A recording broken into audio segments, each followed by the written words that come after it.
and coming out and join us for History's Lunch today. My name is Drew Gardner with the two Mississippi Museums, and we're in our home here in the Craig H. Nielsen Auditorium, the home of the Mississippi Civil Rights Museum and the Museum of Mississippi History. We're also streaming live on YouTube today. We're having some technical difficulties with Facebook, but you can find that recording on YouTube, and it'll be posted to Facebook later, as well as all of our previous History's Lunches. We have a great History's Lunch today, but before I introduce our two speakers for today, I want to tell you a little bit about one of the programs we have this Saturday. Tracing Your African American Ancestors Genealogy Workshop will be this Saturday at 10 a.m. over at the William F. Winter Building. And so if you are interested in participating, if you'll register online at the MDH events page, you'll be able to find more information as well as register for that program. And then I hope you'll come back next week. We'll have C.T. Salazar from Delta State University that'll be with us, and he's going to present on Amzie Moore Century, a Delta Freedom House. But I want to introduce now today our two speakers, one of our very own, as well as Jamila Minnicks, who's going to be in conversation today with Jasmine Holmes, who is our Education and Research Manager here at the two Mississippi Museums. And they're going to discuss Black settlements and Jamila's latest novel, Moonrise over New Jessup. Jamila is a graduate of the University of Michigan and Howard University School of Law and the Georgetown University Law Center. Minnicks' debut novel, Moonrise over New Jessup, won the Penn Bellwether Prize for Socially Engaged Fiction and the 2023 Southern Literary Review Book of the Year, as well as several other literary honors. Her work has been recognized by major media outlets and featured in publications like Plowshares, The Sun, and Craft. She's also received support from prestigious writing programs, including the Swanee Writers Conference and the Virginia Center for the Creative Arts. So without further ado, let's give a round of applause for our two guests, Jasmine Holmes and Jamila Minnicks.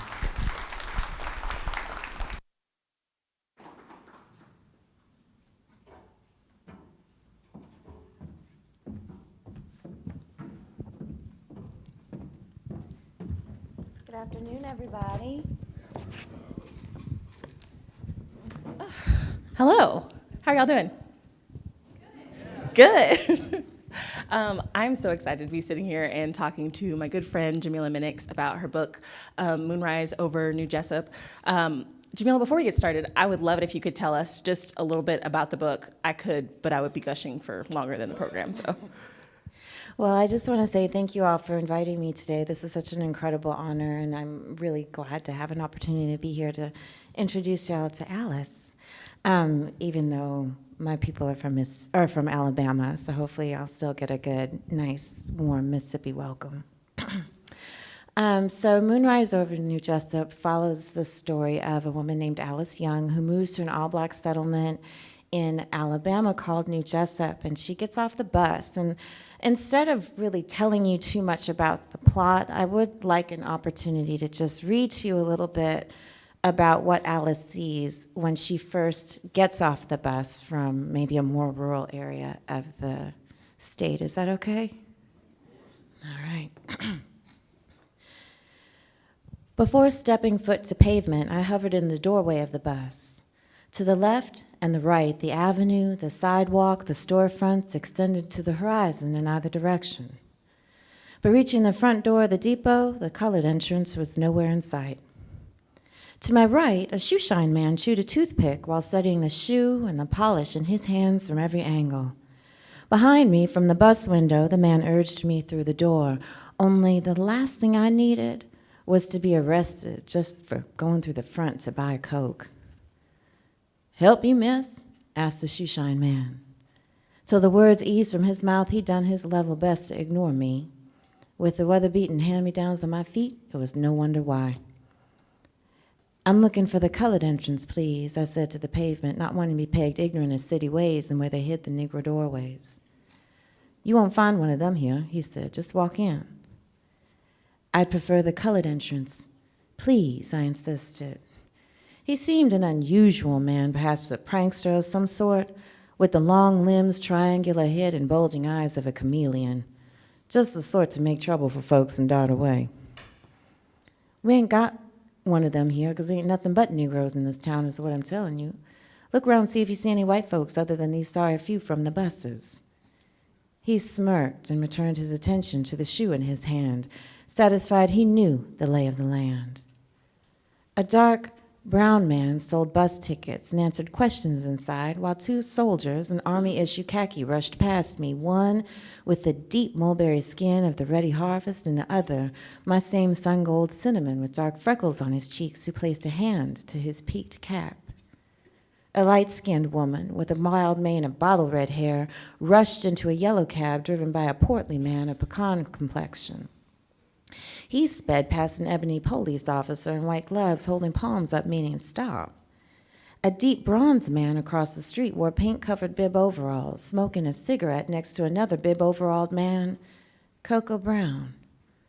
And the family by the drink machine, well, the mama, she was high yellow, but her husband was a rich, deep brown to match some good, peaty soil. One child favored him, one her, and one fell to a brown somewhere in the middle, and that was just within those first few feet of me at the depot. Up and down the avenue, Negroes of every shade came together like the dusk in a fall forest.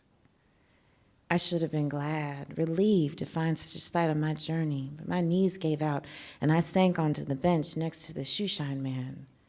I buried my face in my hands and sobbed.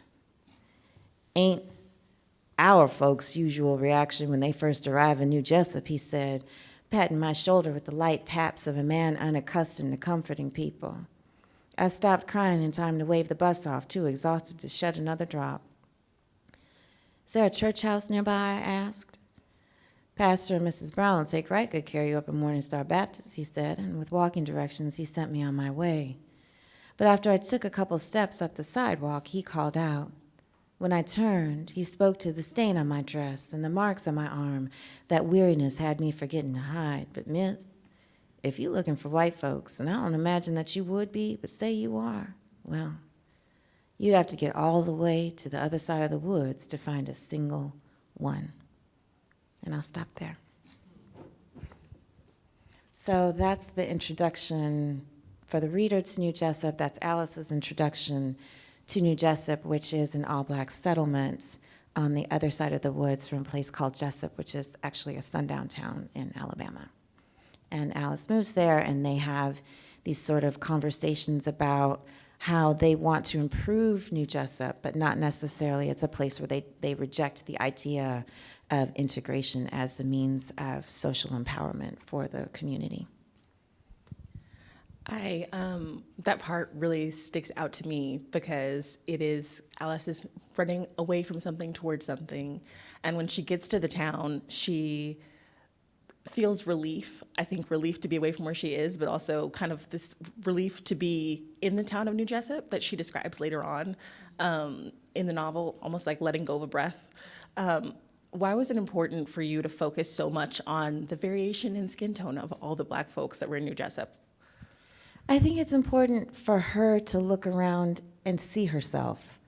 And part of it was I wanted, sort of from a craft perspective, I wanted the reader to understand that this book is about Black people.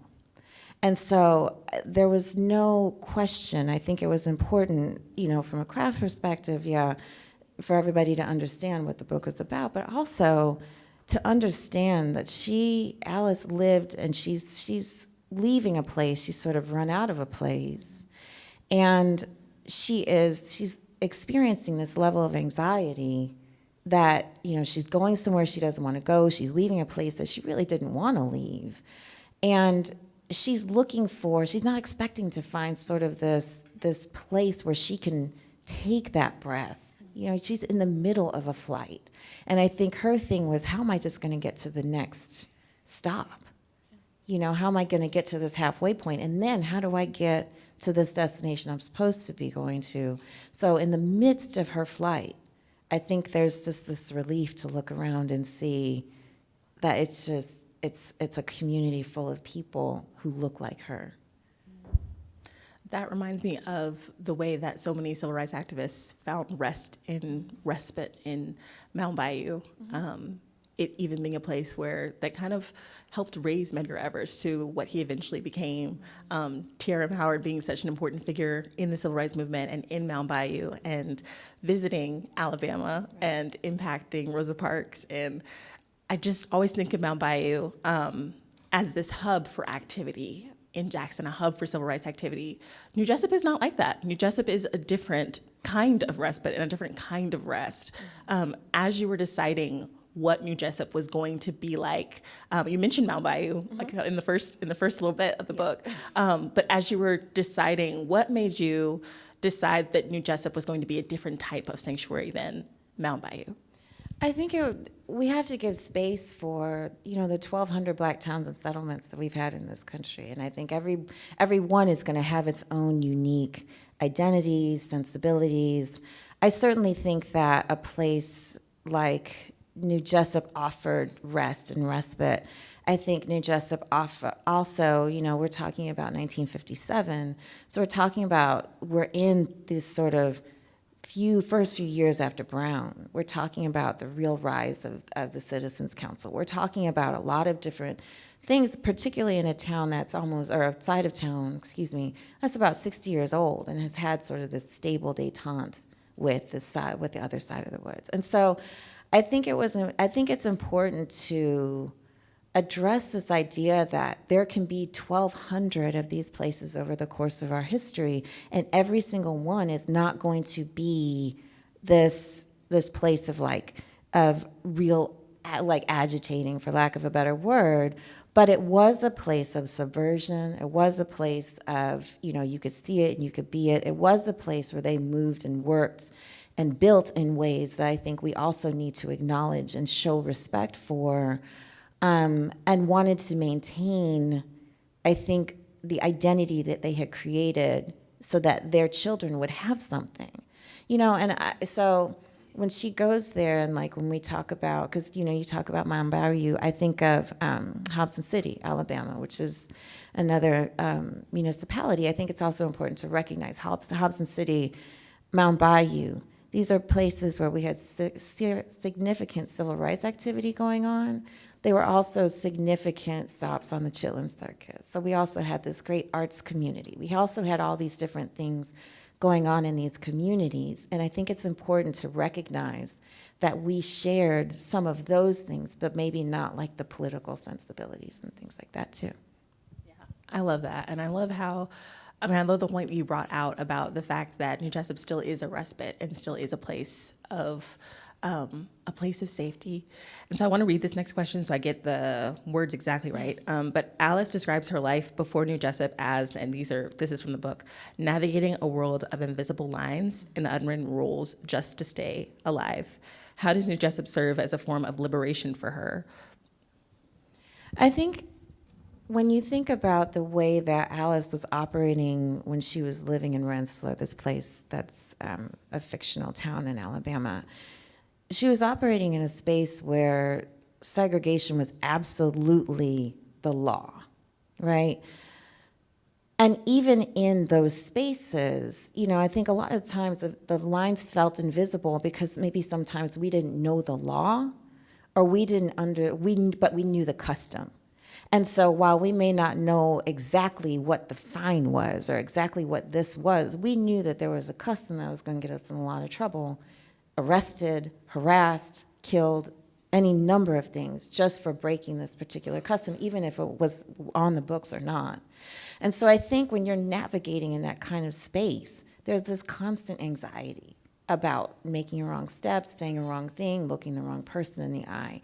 And when you get to New Jessup, and she's able to sort of let that anxiety out, she can then move in a different way. Now, that's not to say that New Jessup is perfect, right? I mean, there's certainly classism, colorism, all sorts of other things that she encounters in the book. And there is, among black people, there is anti-blackness, and we do have problems in our own community with white supremacy and anti-blackness.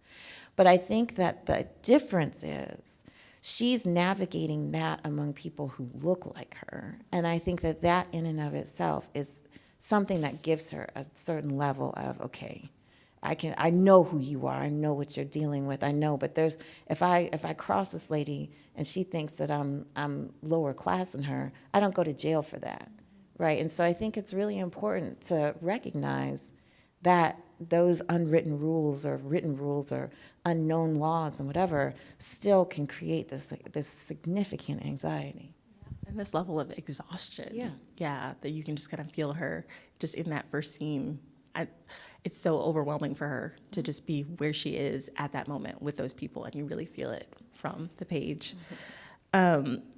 So you brought up the fact that Mound Bayou was an incorporated town, a municipality, and New Jessup is not.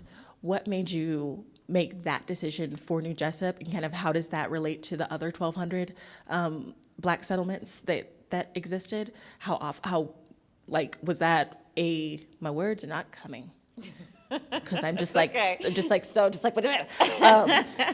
It's okay.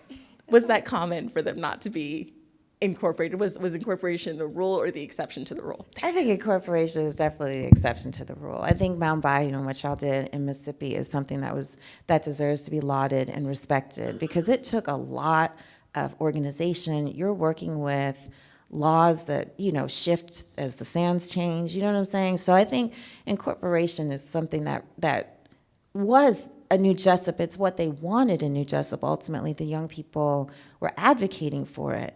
But there's a lot of red tape. I mean, and then you have the red tape that's just for any area. But then you also have sort of these hurdles, these invisible hurdles for creating a space of your own.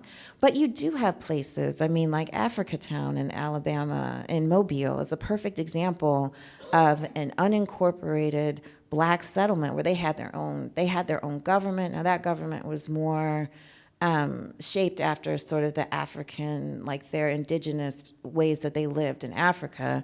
But you have all of these different settlements. I mean, you had places in Kansas. You had like 500 in Texas alone and like a whole bunch in Oklahoma. So I think this idea that incorporation gave these places legitimacy, I think that's important to understand just what it meant. You get your own city council, you have control of your own purse, you have control of your own police. I mean, those are really major, major wins for a community.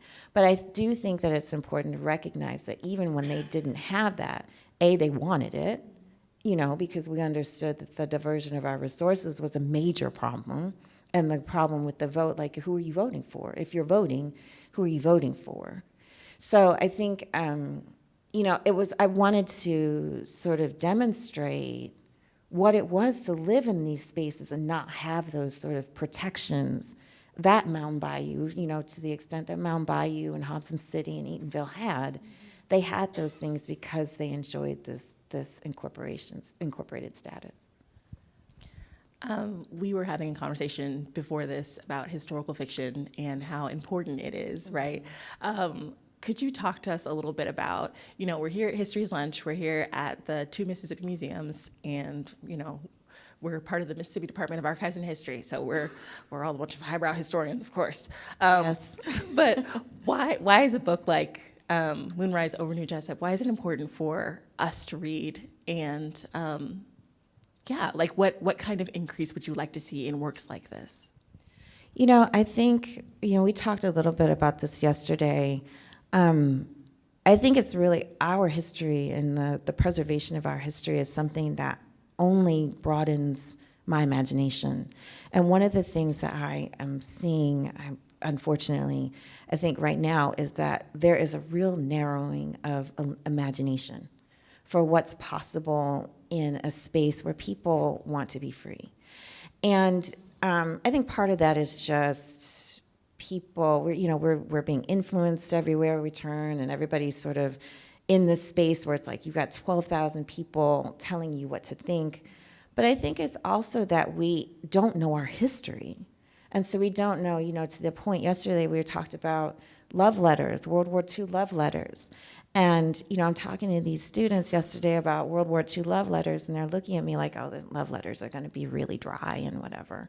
And we're not really interested in it because it's a bunch of heretofore and whatever. And I was like, you all do understand. These people were your age one time, and they were writing some pretty spicy letters to each other. I mean, they were your age. So, they think they're listening to rap music and that this is the first time that people have even thought this way about one another. And I'm thinking, if you all would look at the archives, if you all would do some research and try to track down some World War II love letters, you'd probably be pretty shocked at what you find. But I think because people don't know the history, we're taught this very reduced version of a time period. And so then what happens is we think that every adversity that we face today is something new under the sun, and is not. But we also think that there's no remedy. We have no imagination. We can't cultivate sort of the sensibility of what we have inside. I have a really great imagination, but without my history, I'm not nearly the writer that I am. And I think it's important because then we're bringing this history forward and we're preserving things that happened 50, 80, 100, 200, 300, 400 years ago so that that history continues to move forward. So it feels very much like our history is necessary. From my imagination, from a Sankofa perspective, I think it's really, really important for us to try to find ways to marry, particularly in Black historical fiction, to really lean on the history and the lesser known history that we have. Speaking of the history that you wove into New Jessup, I just kept thinking about Alice's father and his experience in the mines.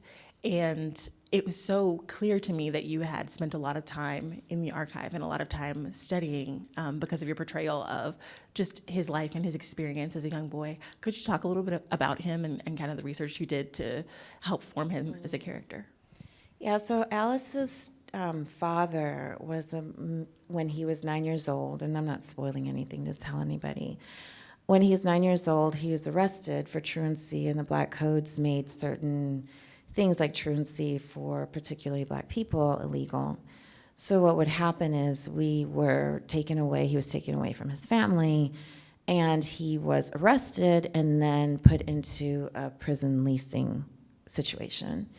He was sold to a mine. At the time, around the time that he was sold, there was a mine accident in Birmingham. And if anybody, I don't know if there are anybody in here who worked in a mine or, but, one of the great things about a child in a mine is that they're small and they can get all the little last bits of coal out. And so they say that he's being sentenced to 30 days, but what happens is he ends up spending 6 years in the situation because, as happens with a young Black boy in the early 1900s, his family's terrified, they're looking for him, but they can't really get to him. And he's a child, he's a minor, he's 9 years old. And so when he grows up, they finally release him, he grows up, he meets Alice's mama, they get married, but her parents, Alice's parents, her mama and daddy, decide that no matter what happens, they want their daughters to go to school. And in the time that Alice is growing up, he sort of vaguely talks about, which I think is something that happens so often in our community, when we have trauma in our family or when somebody disappears in our family. He sort of vaguely talks about when I was younger and I worked in the mines. And he's getting frustrated with his daughters because they're talking about going on strike from school because their teacher's picking with them, right? And so he says, these daughters of mine, no daughters of mine are going to end up in a mine. And it sort of comes out in this moment of frustration that he was leased as a child. And, it's, for me, writing like that, I have people in my family who sort of disappeared in that way. So that's one thing. New Jessup is full of old anecdotes about my family, things like that. But just to think about that, even not just in the early 1900s, but on February 12th, 2025, today, if somebody goes to jail, they can be legally enslaved under the 13th Amendment. And, I know everybody wants to throw around these terms about the prison industrial complex and all this stuff, but these are real people who historically have looked like me more often than not, who get into these situations. And I mean, even last year there was an article about people in Alabama, like the people serving you or like killing chickens, or people probably working in the fields, picking oranges, or working in fast food. There are people who are incarcerated and working there against their will, or working there for pennies on the dollar. And so I think, for me, to know that that could happen in the early 1900s, it could happen in 2024 and 2025. There are certain things that sort of just leap onto the page. And that was one of the things that just leapt onto the page. And you see the aftermath. The man never saw his family again. He had to move on and create a new life. But it was one of the many ways that Black people were again cut off from a family connection, a 9-year-old boy. But one of the things that I saw that really hit home was a photo of that mine accident from Birmingham. And one of the incarcerated men, he wasn't a man, he was a boy, and he had an arm amputated. And he was a little boy. And so that's why it just jumped onto the page that was her daddy, and I just needed to reference that and bring that to light. The way that you described their father as kind of giving bits and pieces of his story, and then all of a sudden one day it just all rushes forward, is an experience that I've had with my dad, right? And I'm sure that a lot of other people have had that experience with their parents of traumatic things. My dad grew up in LA in the 80s, and it was a really rough time with the war on drugs and fill in the blank, and witnessed things and saw things that a little boy shouldn't have to see, a teenage boy shouldn't have to see. But not until I was an adult did he actually have a conversation with me about it. I would just get like a trickle here, a trickle there. Was that kind of born out of your own experience, the way that their father related to them, of getting kind of a trickle here, trickle there, and then big gusher story here, big gusher story there? Or was your family more, I'm gonna sit you down and we're gonna talk about this? No. My family, they'll sit you down and talk, but I mean, they're there to tell stories about any number of things. But, my own father was a man who graduated from college, and he served, because he was in ROTC, he went and he served his 3 years. Then for 8 years, after he should have been, he should have left the military, nobody knew where the man went. He was gone, and to say 8 years is not, I don't think, it's not impactful enough, because you have to think about this: 8 Christmases, 8 birthdays, 8 Easters, 8 harvest festivals, 8 everything. My daddy was nowhere to be found. And he turns up at his family farm with my mama on his arm, a muscle car, and a job at IBM. And they were like, where have you been, right? My daddy died in 2012. Not a single one of us knows where he was at 8 years. I mean, it happens. And then when I talked to my cousins when they were reading, like I said, I wrote this because I'm the baby cousin on my mama's side. I wanted to write this because everybody's got a slightly different version of family stories, and I wanted mine to be in a book. So that's why I wrote this book. And so when I wrote it and I gave it to my cousins to read, they said, well, how did you know about Uncle so-and-so? How did you know about Uncle so-and-so? And all of these men, mostly men, were people who had disappeared from our family, never to be heard from again. Never to be heard from again. So I think, or like one of my auntie was like, oh yeah, that reminds me of the time they burned our store down. And I'm like, what? And this is at her 92nd birthday. Nobody had heard that story. None of the people in my generation. And so, at least, and I can only speak for my family, I think for my family, the rule is sort of, we understand how life works in this country for us. But we also, the flip side of that is my family always made an effort to let us know that the way that people view us is not who we are, that we are children of God, and that we deserve to be treated as such. And anybody who doesn't, that's not an us problem. But we also have to be mindful of the impacts of the way that we walk in this world and the ways that we occupy space, because that stuff did happen. So, I mean, I don't know that they wanted to dwell on the trauma because they wanted us to walk tall, and they wanted us to take space and to work and to walk in our purpose in a way that we could.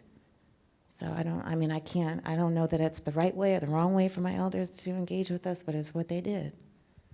Yeah, and it seems, it was formative. You told stories because you got the truth out of them and these bits and pieces in these little stories. I can think of several times where family members would say something, tell a story, and be like, what? I've known you my entire life. I've never heard that. Yeah, and most of the stories are like funny stories, or they're like sort of ridiculous stories. My Uncle John was a great storyteller. He was always tell these like really fantastic stories. So I'd be like, I don't know about that one, Uncle John. He'd say, well, you ain't got to believe me because God saw it, And so it's like, if you think about that, right? It's like, hey. And so that's where you get the stories from. Also, and then eavesdropping under the table, when you're not supposed to be around. But yeah, so I was very fortunate to have a family who was open and telling stories and preserving our history in that way. But as far as like a lot of the trauma, I think, they would talk about like escapes and sort of ways that they did things, but it was like this cunning and this sort of sly ways that they operated in spaces that could have really been dangerous for them. And then they turn it, I think a lot of times Black people turn things into that as humor, as a way to address our trauma. For sure. So when I read Moonrise over New Jessup the second time, one of the things that really stood out to me was the way that Alice was able to, the way that she related to her own story. Like, Alice never told her story in exact detail in the book, and you found out every single little thing that happened to her. And so what you're saying is resonating with the character of Alice and the way that she kind of protected those parts of her life and didn't just reveal them all at once. And I got the feeling that there were a lot of people who, of course, born and raised in New Jessup, but I'm sure everybody who came there kind of had a story that they didn't forget, but weren't always just sharing really openly. Yeah, I think it's important to recognize that, like, people would come to places like Nicodemus, Kansas. And Nicodemus always has a place in my heart because of the advertisements they would put to attract like newly emancipated people and sort of people to come to Nicodemus. And at first you see these advertisements, they say, come here, it's Kansas, we're expanding out west, it's a place, milk and honey, all these things. And then as you start to see like people getting sick or like the land is hard to work, you start to see the advertisements shift, and I exaggerate a little bit, but they sort of shift into, don't come here and bring your sickly children. You have to have a strong back to come. Like, you see sort of this mounting frustration because it's hard, right? And so I think for New Jessup, everybody at some point was a transplant to there. And I think when you have this place that is a continual, I don't want to call it a way station, but it's a place where I think people understood to be a place where somebody may have passed through here. Somebody may have come here and tried to stay a while, particularly they have a bus station in 1957. So I think it's important to recognize that Alice is not the only person in the world who would have felt that way getting off that bus. But then you have people like a transplant like Simeon who just comes in and thinks he wants to take over, and thinks he knows the best way for everybody. And so, it's interesting because you do get this sort of generational, like, old heads, the sons and daughters of the founders who have the generation who has a very particular idea of New Jessup. Then you have the grandchildren of the founders who have another way of thinking of things. And then you have these sort of transplants coming in from all over the state, and then later on all over the country. So it becomes this sort of, I don't want to call it a found community, but it's a constantly changing community in a certain sense, because you start to see new people. And I think with these communities over generations, you start, even in Africatown, which was all the Africans from the Clotilda at first, started to get more Black Americans from all over. So you see that influence in the space. This is not a question that we went over, but our time is kind of running down, and I was so impacted by this conversation that we had yesterday about Alabama and Mississippi and the way that people characterize Alabama and Mississippi. I'm from Texas, and I have had several Mississippians tell me that I can't say that I'm Mississippian, even though I've been here for 8 years. But I went home for my uncle's funeral, and I was talking to my family about Mississippi, and they're like, "Oh, you're not leaving? Like you like it?" I'm like, "I love it here. It's home." And they're like, "Oh, I could never live in Mississippi." Like, the only difference between Mississippi and Texas is that Texas has better PR. Like, don't you're believing your own hype right now. Right, exactly. But that's kind of how everybody characterizes Mississippi, Alabama, the Deep South. Talk to us about what Alabama means to you, and how important Alabama is to you. You know, Alabama, I have what I call two real homes in this world, in the span of eternity. I have a family home. Alabama is my family home. My family has been in Alabama that I could trace back to 1813. Alabama didn't get statehood until 1819. Now, we weren't there because we wanted to be in 1813, but we were there nonetheless, and we have been there ever since, right there in Marengo County in Demopolis, Alabama.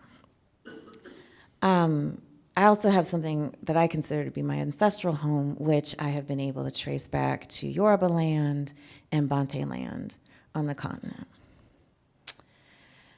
Alabama is a place for me where I am fully able to be myself. And I think a lot of people have, quite frankly, drank that Kool-Aid that America's boogeymen all exist south of the Mason-Dixon and east of the Mississippi, right?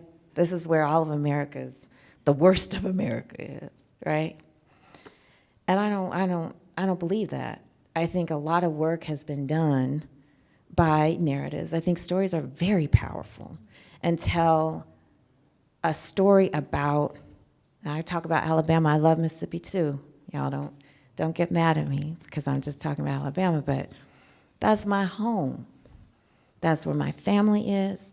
That's where my family's blood has been for hundreds of years. It's where we hunt. It's where we raise our food. It's where we get together. That is my home.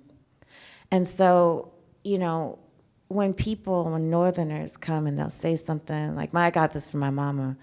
Somebody would say, well, you're in Minneapolis or Chicago or New York or somewhere, and they say, well, it's just better up here. It's just better here.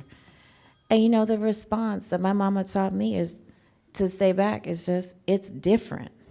America is a place of challenge for Black people. I don't care where you live. But I really think, and I really, really get angry when I read books where they are set in the Deep South and their shorthand for this is a book about racial trauma and terror is that, I just need to put it in Alabama, and then I do that work.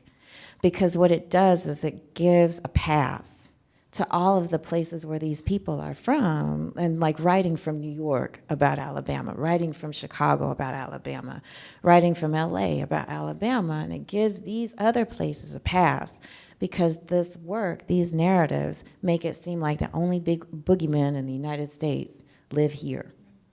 And that's not true. But more on the other side of that coin, they make it so that these places are not allowed to be home for people who look like me And I take that very seriously and very personally because I love it here. And if you're not, I don't care what people tell me, you are not going to convince me that black people do not belong on Southern soil. And you are not going to convince me that black people cannot love Southern soil. You're not going to take it from me, and I'm going to holler it until my last breath. You just can't do it.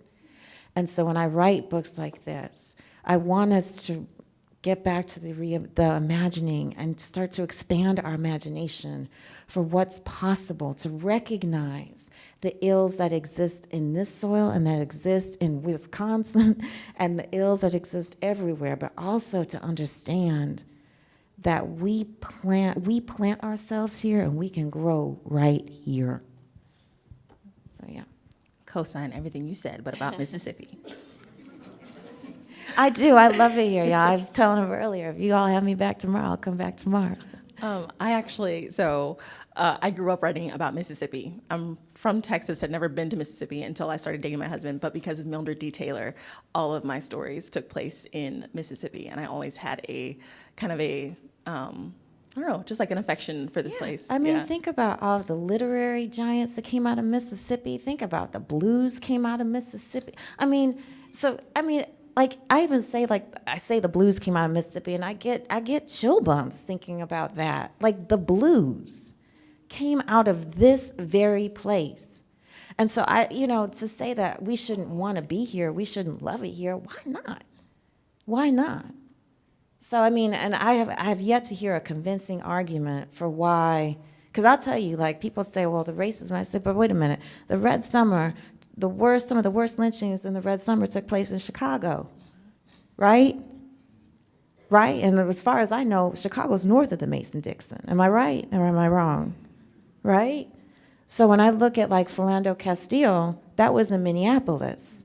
So I just, I really take issue with this limited imagination, this limited narrative, this sort of placing of all of America's evils and ills on the Deep South. It's just, I think that is a really limited way of looking at the progress that we are capable of making by just saying, oh, that's them over there. That's just them down there, right? Mm-hmm. And in fact, I remember when I was writing New Jessup, and it was right before the 2020 election, and this TV pundit, she said, well, it's Georgia, and if Georgia doesn't turn blue, just let them secede. And I said, you can make it seem like everybody in Georgia has one thought because of a color of the rainbow. And they don't.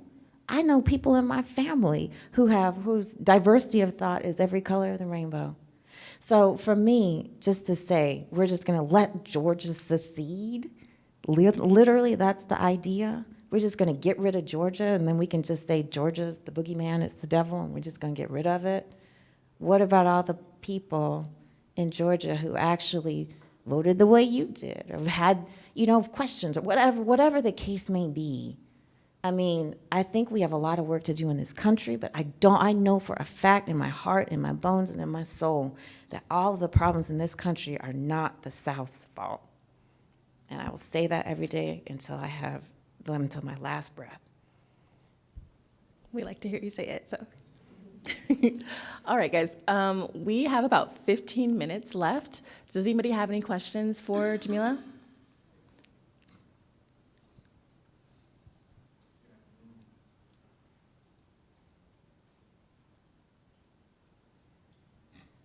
Mic is not working. There we you are. go. Well, first and foremost, Jamila, I just want to thank you for coming down and doing this program. I thought that this was an excellent conversation. Let's just give them a round of applause.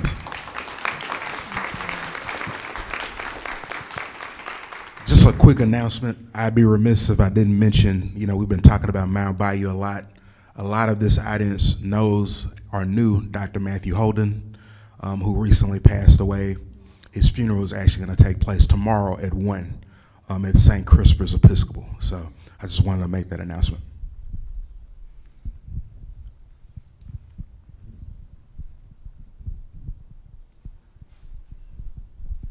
Don't be shy, Al. While we're waiting for somebody else, Jamila, you talk so much. There's so much clear evidence of the power of place and what New Jessup represents.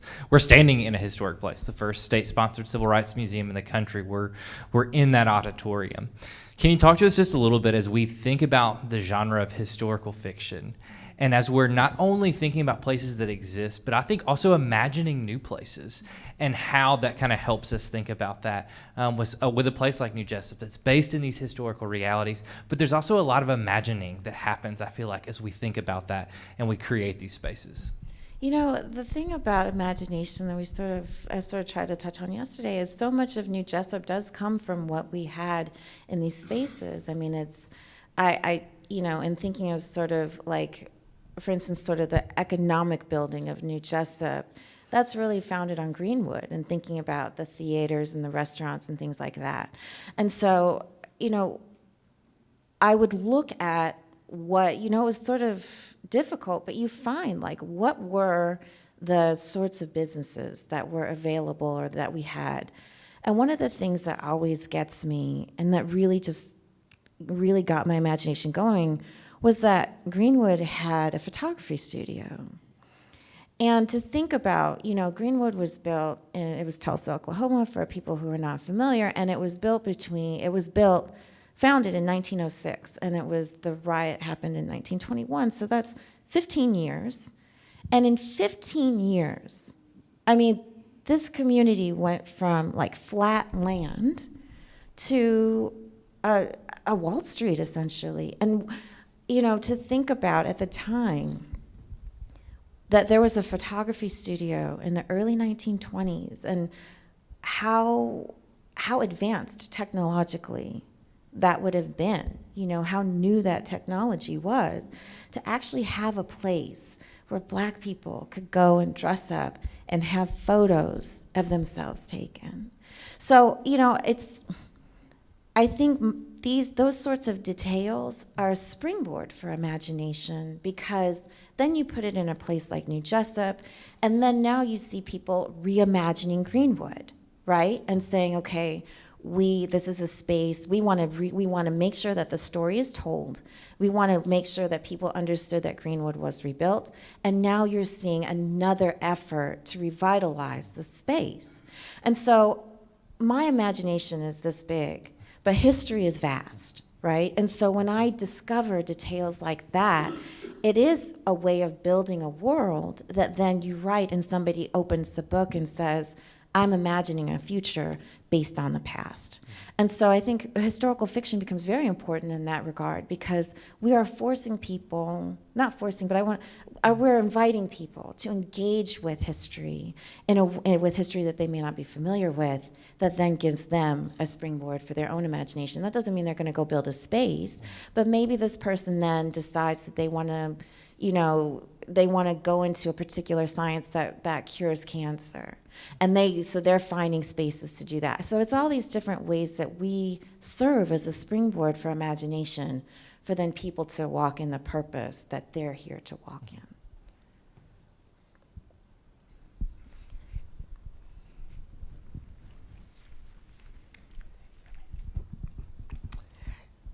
Thank you. I was wondering, you made a comment about adversity. The adversity we face today is that some people think is new, but it's not. Yes. And I was wondering, when you were writing this, who was your targeted audience? Because I'm thinking that maybe people after the baby boomers might be, because baby boomers lived through what you're talking about, and the adversity of today, especially after our election, and what the fear that some people are having about this administration, that the uncertainty that is put in some people's minds. Is that what you're talking about? I think that's certainly, yes, ma'am, and thank you for that question. I think it's certainly fair. I'm seeing a lot of people who are feeling anxious, to say the least. I'll tell you, I hear this sentiment a lot, particularly from sort of the Gen Z generation, and I'm not trying to start a generational war, whatever, but it's something that I hear a lot about. I am not my ancestors, I am not my elders. And I'm looking at folks right now and saying, you know what, you're right. Because my ancestors and my elders, many of whom I am very fortunate to still have alive, have been here before in some way.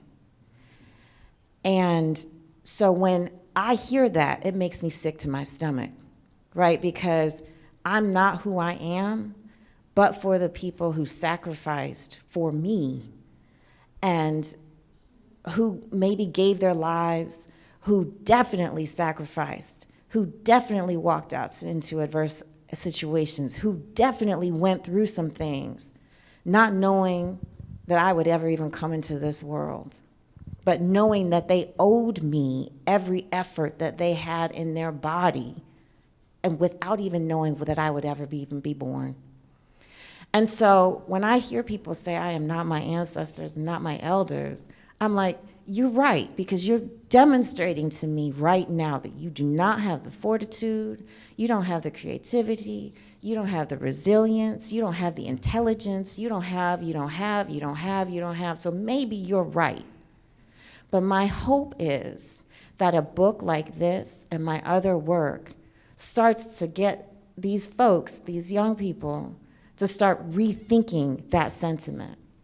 And I will say, to their credit, because I did an HBCU tour this time last year, and a lot of those young people were, to their credit, willing to say, okay, I was wrong about that. And they're willing to take that inspiration.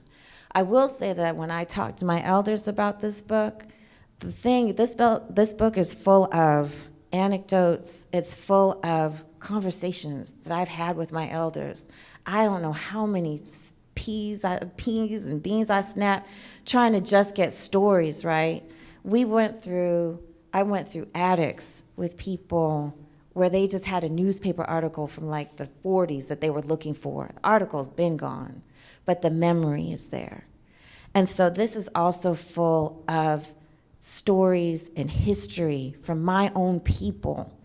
And I take that, and my hope is that the book and just getting out here and talking to folks, because I'll say all day, every day, I only pray that I can walk through this world and be my ancestors and elders. That's it. If I can do that, then I know that I'm doing what God brought me here to do, and I'm not worried about anything else. But I'm hoping that this crosses generational lines, where we start to have those conversations, where people start listening to somebody actually saying, this ain't nothing new under the sun. And we have been in places of adversity and challenge before, and we will be here again. Freedom struggle is constant, and that we need to be able to put on our big girl panties, our big boy drawers, and get to work. You know, I'm sorry, that's my mama used to say that. So, but we need to make sure that we are fortified and continuing to move forward. Yes, ma'am. Thank you for that question. Thank you for your presentation. From the point of view of a writer, do you think that historical fiction can be accidentally written as people tell stories as you have? Say I want to write a story about the person who was the superintendent of my Sunday school for my entire lifetime. And if you talk about some of the things that he tried to impart, would you consider a recollection of those stories to be considered historical fiction? Yes, ma'am. Actually, absolutely. Because, like I said, my new Jessup is full of fictionalized accounts of, or little Easter eggs from my own family, from interviews that I did with my elders. I think taking inspiration from people, and we were talking about this a little while ago. There's this idea of something called critical fabulation, which is what you take like really concrete, real historical facts, but then because we don't have the rest of the encounter, whatever happened, we have to fill in the facts. And so that filling in is the fiction part. It's the, letting history inform how you write about the encounter, the space, but you absolutely can be inspired by history. And in fact, my family is very closed. So when I told them I was writing a book, and they were like, we don't want all our business in the street. Well, I said, oh, it's fiction. And so then when they read it, they see our little Easter eggs, but they know it's surrounded by all of these other things that sort of protect, our some of our closest secrets are things that we don't want everybody to know. So I think we should take inspiration from history. I think you should take somebody's life like that and absolutely fictionalize it, because it gives us all a greater sense of the context of who that person was, but then you don't have to, you can even say this person inspired this book or whatever, but you can absolutely write fiction based on somebody's real life. Yes, ma'am. Thank you.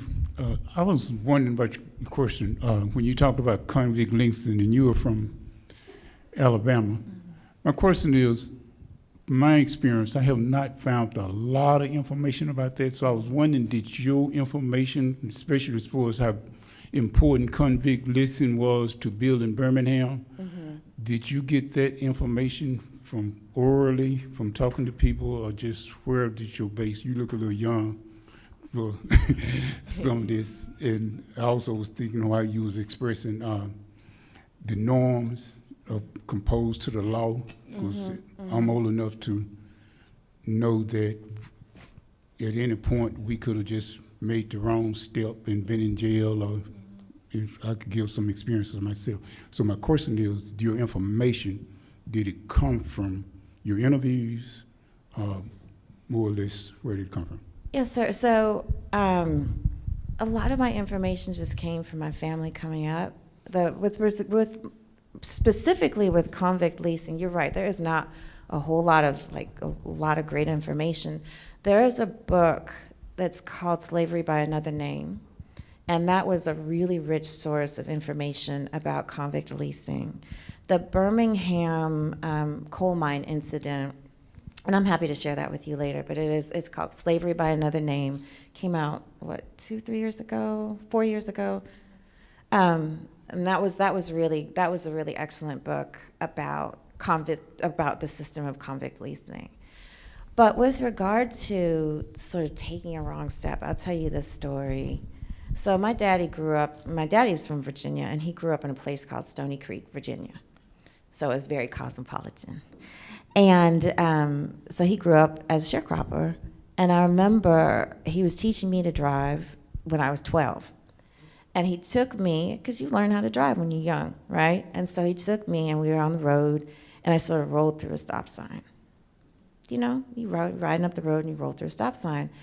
And my daddy said, you never know what happens when you do something as simple as rolling through a stop sign. I was 12. And it took me, I think about that now, think about where that knowledge came from, because like I said, my daddy disappeared for 8 years. My daddy was not a fountain of information. But it was stuff like that he would say, and even now I get chill bumps thinking about how he learned that lesson. You know what I'm saying?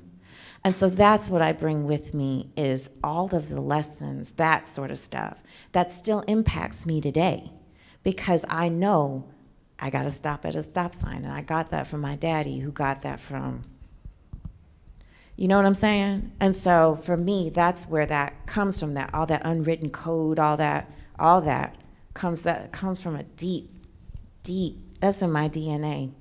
And so I wanted to put that in the book and I don't want to put that in the book because I don't want to traumatize us. I don't want to bring us back to that place.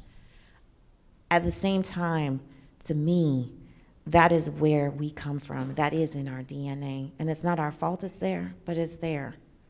And so I wanted to make sure that I paid honor and respect to what he was talking about when he told me not to roll through that stop sign. So I hope I answer your question. All right, ladies and gentlemen, we've come to the top of another hour here at History is Lunch. Let's give Jamila and Jasmine a round of applause. Thank you. I want to remind everyone that you have an opportunity, actually a couple of opportunities, to engage with some of these stories of our elders that Jamila and Jasmine have kind of discussed today. One with the Tracing Your Ancestry African American Genealogical Workshop over at the Archive Building on Saturday. We also have an opportunity, those of you that are interested, the Voices of Greenwood Cemetery will have a couple of tours on Saturday and Sunday. On Saturday at 10 and then on Sunday at 2. That tour is written by Dr. Wilma Clopton. And if you'd like more information, their volunteer executive director, Ms. Esley Wardlaw, is here if you want to ask some questions and sign up and register for that tour. She's got a clipboard for you guys as well. But once again, let's thank Jasmine and Jamila, and we hope you'll join us again next week for CT Salazar at History's Lunch. Y'all have a great day.